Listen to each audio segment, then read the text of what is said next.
what we do in the entertainment world is, we're in the nostalgia business, right? The nostalgia business. I got it. Yeah, I said yeah, it. yeah. Nostalgia business, Like, for sure. we have a lot of folks who are doing things currently, and they're very busy. But Greg talked a little bit about it earlier. We got some Power Rangers from like previous seasons that people are going to be watching. We got some pro wrestlers that are mostly retired that are going to be there. We got some folks in some movies that we're really fond of that came out a long time ago, and like. People want to go to these things and they want to meet people that were in these things that they used to watch as a kid or they watch with their family or whatever, because they want to be reminded of the good times, right? And I saw this post, a video. It might have been an Instagram reel or TikTok. It all blends together for me because I spend too much time on all those apps. But I digress. I was thinking to myself here, we're at the beginning of 2024.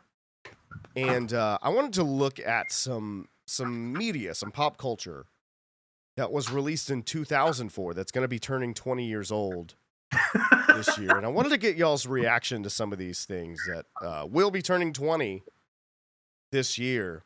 If y'all would indulge me a little bit here. Hold on a second. What's that? What's turning 20? Some of these songs and movies and TV Brandon shows. just sent me a text. So I'm laughing over here. Okay, I saw Brandon on his phone. I didn't realize he's doing this. What's happening? I'll send it to you too, Grant. All right, fine. If I'm going to be in on the party, we'll see whatever this Grant's a millennial. Grant will get offended. I am a millennial. I mean, Brandon's got to be... Brandon, you're in the millennial range, right? All of his friends are old. Range, right? Oh, my God. I'm in like I'm kind of towards the lower end of millennial myself, I think. So, anyway, he sent something that I can't, just a word that I can't repeat on this show. And you can tell he just had this funny thought creep into his head. It's not even a real word. It's a word he made up, but it's still like, all right. That's pretty funny. That's Brandon. He just makes up words and texts them to you. And they're definitely words that you can't say on air, for sure. No. Right now. All right. Jeez. Let me compose myself here. I'm going to get a sip of water. Hold on. Okay. All right. Look, here's some things that are turning 20 years old. Some songs that are turning 20 years old this year. Yeah. All right. One of them is Lean Back by Fat Joe, if y'all remember that one. Took the nation by storm. Okay. No joke. I know a lot of people are they're like this. They get their decades all diced up, and like whenever and I'm usually really good at this, but I was like, oh yeah, 20 years ago, Heart Shaped Box by Nirvana. Nope, not at all. 30 years ago. That was probably closer to 30, huh? That was 30 years ago. Wow. Yeah. Okay. Yeah. That's what I would have thought. Yeah. All right. So here's another one, 20 years old this year. American Idiot by Green Day, also 20 years old this year. I can see that. My Band by D12. Y'all remember that one? Oh yeah. Yeah. Eminem. Really, really, really blowing it up here. Yeah, it was his like his version of the Saint Lunatics. Yeah. Yeah. Also, if you're a country music fan, Bless the Broken Road by Rascal Flatts. That one. Wait, how old is that? 20 years old this year. What? Yeah, 2004. That was Good Lord, you can buy that song a drink next year. One of the top songs. It's I mean, kind you of could do it now if you're okay with, Yeah. I mean, it is country. Don't forget also, Yeah by Usher turns 20 this year as well. So I would have thought that would have been no, that's about spot on. Yeah, I remember. Yeah. It's like I could have sworn that was 20 years old, like before now. But yeah, no, it's this year. Yeah, but whenever I think about it, like that was like the song of my freshman year of high school. Yeah. Did you know that Usher had a last name? We were watching something the other day. I mean, I assume that Usher was not his real name. No, we were watching She's All That. Yeah. And it was like Usher with a last name. We were like, I don't know. It was like Usher Burnside or Usher Jones or something. Yeah. That's just not right. Actually, his real name might actually be yeah, you're right about that. Yeah, I can't remember what it was. It wasn't either. Right. It wasn't Jones or Burnside. All right. Check this out. In movies, The Notebook, 20 years old this year.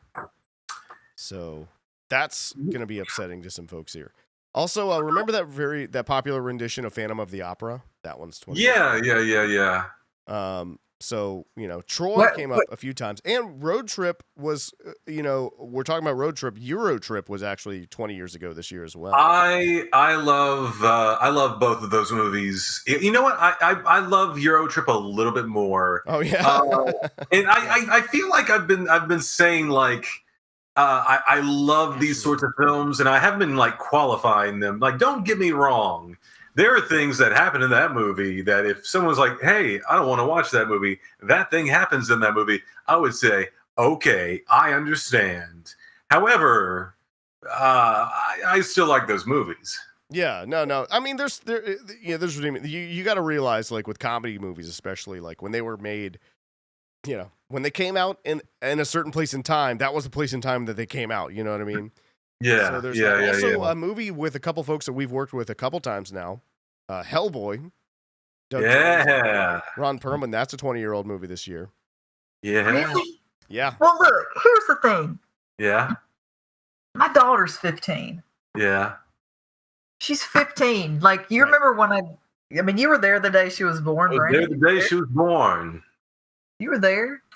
I mean, you were probably there the day I found out I was pregnant with her. More than likely, yeah. Were, more than likely. Yeah. That's crazy. And yet all of this media is older than her. Yeah. It's weird to think about, Sometimes when you have kids, it's hard to think about life before your children were born. You know what I mean? Like, because when they're young, it's hard for them to conceive that things happened before they were born.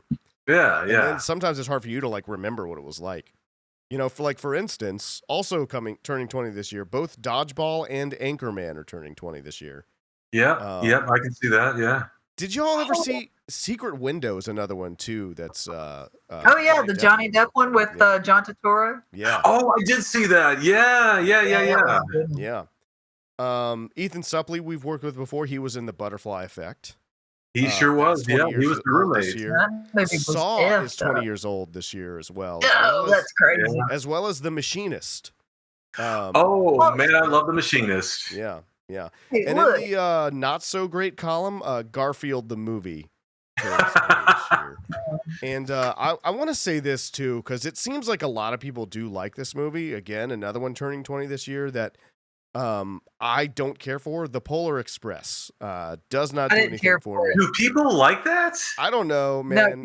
No, they play it every Christmas like it's freaking Christmas Story, like it's a tradition or something. They do. And I'm like, the only reason you guys are tolerating that movie is because you feel like you have some loyalty to Tom Hanks. Right. And look, I like Tom Hanks a lot. I like him as much as everyone else. But like when he does Santa Claus at the end, it just sounds like Tom Hanks doing a Santa Claus voice. It doesn't sound, what I mean? It's weird. But Brandon, you had a thought about the Polar Express? See, I was under the impression that everybody was so freaked out about like how uncanny the animation and the designs were that nobody ever saw it again afterwards. What's funny? Did you see the Rescuers movie or Chip and Dale movie that they made a couple years ago? No, was that the one that it had like a bunch of references? Yes. Okay. Let me tell you something. First off, it's way better than it has any right to be. It is. Yeah.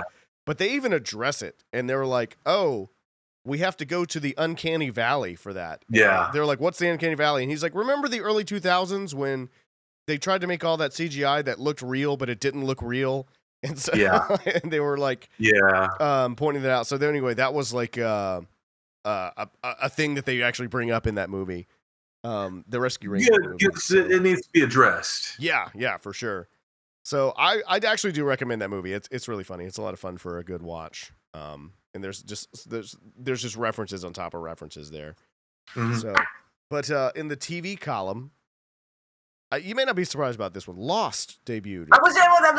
I was just gonna say that. Okay. Because when Lola Mae was born, I sat in my living room with postpartum and watched every season of Lost. Yeah. In like 3 months. That's what makes you do. I've heard it just makes you watch a lot of TV and stuff a lot of times. Just sit down and watch it all. But see, I went to Disneyland in 2004, and at that time, man, they decked that park. Yeah, you mentioned that. Was that like an ABC show or something like that? Yeah. That's a Disney show. Yeah. I loved Lost. House also from 2004. Entourage was. Remember how big Entourage was? Big. Y'all remember how big Entourage was? I do. And then I remember that there was a film that everybody hated. Yeah, it's weird, right? They all turned on the property immediately. Yeah. Desperate Housewives, that was another big one. Deadwood, I really like Deadwood. It's only 2 seasons, but it was good. Veronica Mars. Wasn't Keone in that? What's that? Wasn't Keone in Deadwood? Oh, yeah, I think he was. Yeah. Ian McShane's who I remember the most from, because I like Ian McShane a lot. I don't know how many people will agree with me because they don't know who that is, but you do know he's the guy who runs the Continental in the John Wick movies. Okay. That guy. And let's see, Stargate Atlantis is on here. Battlestar Galactica also. No kidding. 2004, which was a show that I really enjoyed. I feel like a total hack or like poser. I've never seen Battlestar Galactica. Oh, you know what? I think you'd dig it.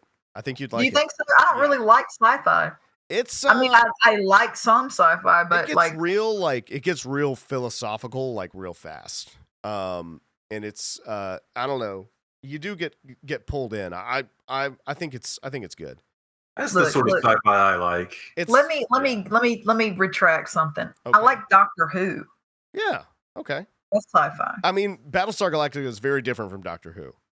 Right. So I'm just saying that's that I don't like sci-fi. But Doctor Who's just kind of like it's this over the top, funny, kind of philosophical, kind of emotional story, just with a sci-fi setting. It's kind of what Battlestar Galactica is this very deep story there. with in that setting. You know what I mean? So, just so you know. Also, Drake and Josh was 20 years old. I know none of us here probably watched that, but I think a lot of our listeners watched it because the folks out in the Humbl3 Fam are by and large between the ages of 18 and 45. So I think some of the 18 range folks would have been perhaps 18 to 25ish folks would have been watching Drake and Josh. I will say that though that theme song is a humdinger. That I do enjoy that one.